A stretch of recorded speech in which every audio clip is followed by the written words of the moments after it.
হাতি ঘোড়া গেল তল পিঁপড়া বলে কত জল। আমার অবস্থাটা হয়ে গেছে অনেকটা পিঁপড়ার মতন ভাই। সোশ্যাল মিডিয়া বা ফেসবুক ইউটিউব প্ল্যাটফর্মে এই নিউজগুলো করতে গিয়া বেশ কয়েকটা পেজ নষ্ট হয়েছে, আইডিতে রেস্ট্রিকশন আসছে, যেখানে সারা বিশ্বের বড় বড় ক্ষমতাধর যারা রাষ্ট্রপ্রধান আছেন তাদের আইডিগুলোকে ফেসবুক সরিয়ে দিচ্ছে। তো আমিও আমার ভিডিওগুলোতে একটু কৌশল ব্যবহার করে শব্দগুলোকে পরিবর্তন করে আপনাদের সামনে আমাদের বীরদের বিজয় গাথাগুলোকে প্রকাশ করার চেষ্টা করে যাচ্ছি। আমার নাইম টিভি 24 এই ফেসবুক পেজটাতে নতুন যেটা কোলাবোরেশনে আছে ওইটাতে আপনারা একটু কানেক্ট হয়ে যাবেন সবাই ফলো করে। আর ইউটিউবে যারা দেখছেন ভিডিওগুলো একটু সার্চ করে দেখতে হবে, কারণ রেস্ট্রিকশন আসছে। দর্শক যাই হোক, নতুন এক খবর দিচ্ছি। আমরা বলেছিলাম যে ভীমরুলের চাকে ঢিল মারলে পাল্টা রেজাল্টটা কি হবে। আর এগুলো তো ধরেন ঘুনে খাওয়া ভীমরুল না, এগুলা বাই ব্লাড কিন্তু এক একটা বীরের জাতি। গতকালকে ব্যাপক নৈপুণ্য দেখিয়েছে আমাদের ভীমরুলদের যে গেরিলা টিম আছে তারা। আপনার ঠিক 14ই ফেব্রুয়ারির আগের দিনই আপনার ইসরায়েলের 3জন খুনখার কমান্ডার যারা আছেন তাদেরকে উড়িয়ে দিয়েছে টার্গেট করে আমাদের বীররা। এই তথ্য জানিয়েছে খোদ ইসরায়েলের প্রতিরক্ষা বাহিনী আইডিএফ। আর খবর হচ্ছে টাইমস অফ ইসরায়েল। প্রতিবেদনে বলা হয়েছে যে বীর এবং ইসরায়েলের মধ্যে 130 দিন যাবৎ এই যুদ্ধ চলছে।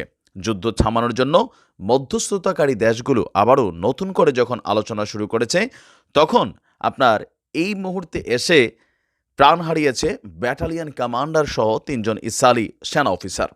এরা হচ্ছে আমাদের পবিত্র ভূমির গা ওই যে যা সেই ডিভিশনের সাউদার্ন ব্রিগেডের 630তম battalion commander lieutenant colonel Netanel Yaakov Elkobi, major আপনার ইয়ারির কোহেন এবং sergeant first class Ziv chain.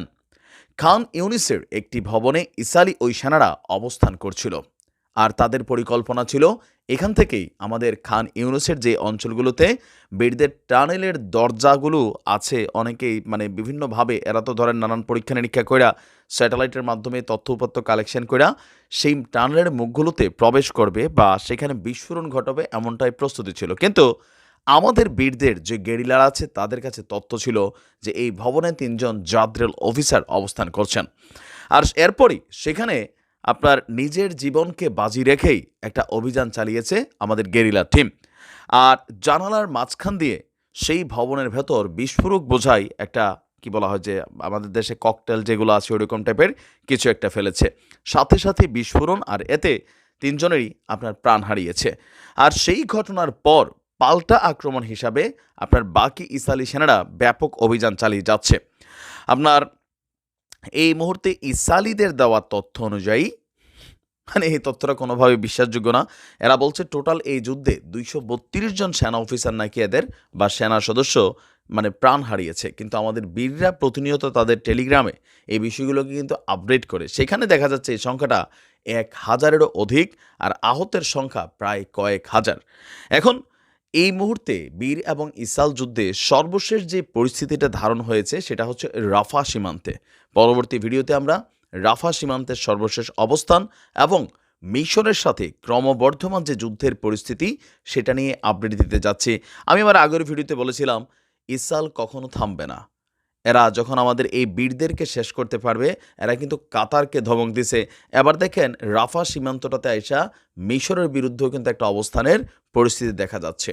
মুসলিম জাতি বা মুসলিম বিশ্বের যারা রাষ্ট্রনায়ক আছেন তারা যতদিন বিক্ষিপ্ত থাকবেন, এভাবেই একের পর এক রাষ্ট্র কিন্তু ইসরায়েল শেষ করে দিবে। তখন বাকি রাষ্ট্রগুলো হাততালি দিবে, ফেসবুকে স্ট্যাটাস দেবে, কিন্তু আপনাদের রাষ্ট্রগুলো শেষ হয়ে যাবে। ধন্যবাদ বীরদের গেরিলা টিমকে। ভালো থাকুন।